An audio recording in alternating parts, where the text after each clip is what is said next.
John Q. Kelly, I want you to jump in on that because previous trials are not supposed to have any bearing on the commissioner's decision. There are 7 of them. 4 of them have to vote and say, you're free to go.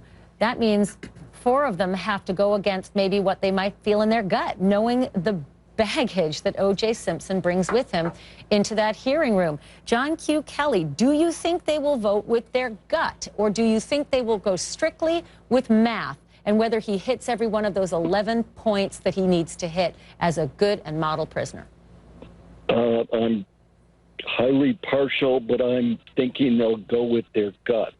And whether you're the sentencing judge or the parole board, one of the factors you look at when sentencing or incarcerating someone is whether their criminal conduct was an aberrant act, an isolated act, or was more reflection on the way he conducted his life. And if you look back, you see documented, evidence of Mr. Simpson abusing Nicole for 8 years, physically abusing her, the absolute carnage, and the 2 bodies, including his ex-wife, the mother of his children, and another young man that he left downstairs with his 2 young children sleeping upstairs, and then living on the edge and, going into the hotel rooms with guns and menacing people on top of that.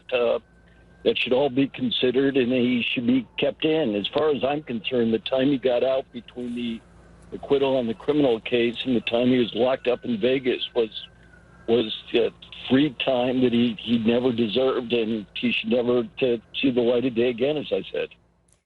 If he gets out, John Q. Kelly, in your representation of Nicole's estate, do you think he is going to do what he promised he would do after the acquittal, and that was devote his life to finding the killer of his ex-wife?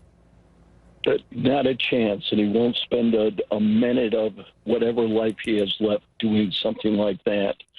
This is a man where I had to go get a court order and have sheriffs go to his house at Rockingham to seize personal property to even attempt to satisfy a small portion of the judgment. He's never shown any remorse for those murders in the face of overwhelming, just incredibly overwhelming evidence that he committed those 2 murders in the most horrific, violent way ever.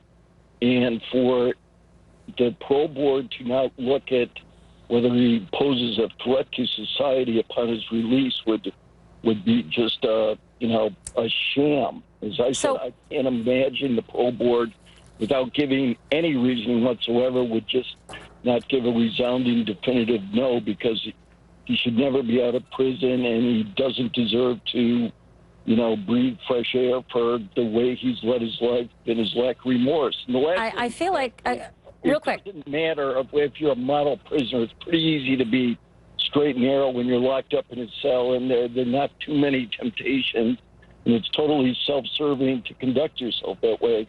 What they have to look at is the way he conducted himself on the outside, and it's been violent, it's been menacing, it's been threatening, and it's been all about him to the detriment of society or anybody else who crosses paths. So, well, I know there is one person. I know there's one person by the name of Marcia Clark.